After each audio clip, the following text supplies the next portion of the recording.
Hello students, अब म तपाईहरुलाई यहाँ एउटै डिभाइसबाट दुईजना विद्यार्थीले कसरी माइक्रोसफ्ट टिम युज गर्न सक्नुहुन्छ भन्ने कुरा देखाउन गइरहेको छु। अहिले यहाँ एकजना विद्यार्थीको अलरेडी अकाउन्ट लगइन भइसक्यो। एकजना विद्यार्थी माइक्रोसफ्ट टिममा छिरिसक्नु भएको छ। त्यो चेक गर्नको लागि माथितिर लेफ्ट साइडतिर हेर्नु होला, त्यहाँ एउटा सर्कलमा केही लेटर्सहरु डिस्प्ले हुन्छ आफ्नो नाम अनुसार। अब म अर्को विद्यार्थीलाई यो एप्लिकेसनमा यो माइक्रोसफ्ट टिम्समा एड गर्नका लागि यही सर्कलमा थिच्छु माथितिर। त्यसपछि यो स्क्रिन आउँछ। यो स्क्रिनको मुनि एड अकाउन्ट भनेर लेखेको छ, प्लस साइन पनि छ, त्यसमा थिच्ने।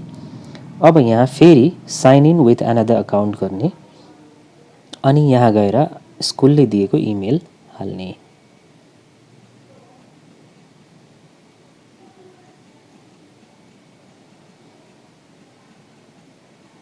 यसरी स्कुलले दिएको इमेल एड्रेस हालिसकेपछि यहाँ नेक्स्ट गर्ने, साइन इन गर्ने। यति गरिसकेपछि फेरि पनि यहाँ मिस्टेक भएछ। यति गरिसकेपछि नेक्स्ट थिच्ने। नेक्स्ट थिचेपछि पासवर्ड माग्छ। पासवर्ड मागिसकेपछि यसरी साइन इन गर्ने। साइन इन गरिसकेपछि अहिले यस्तै नेक्स्ट भन्न थिच्ने।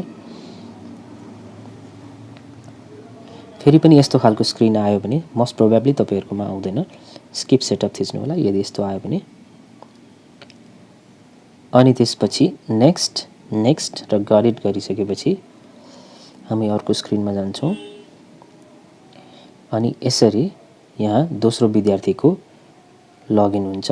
दोस्रो विद्यार्थीको लगइन भयो कि भएन भनेर चेक गर्नको लागि फेरि पनि माथि गएर लेफ्ट ह्यान्ड साइडमा हेर्नुभयो भने एचआर भनेर देखाउँछ, हरि राई भनेर।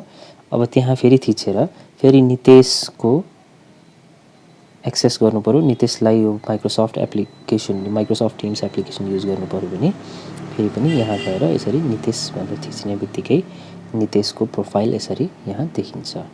फेरि चेन्ज गर्नु पर्यो भने फेरि वही थिच्ने, त्यही थिच्ने अनि त्यसपछि हरि राईको थिच्ने अनि यसरी हरि राईको आउँछ।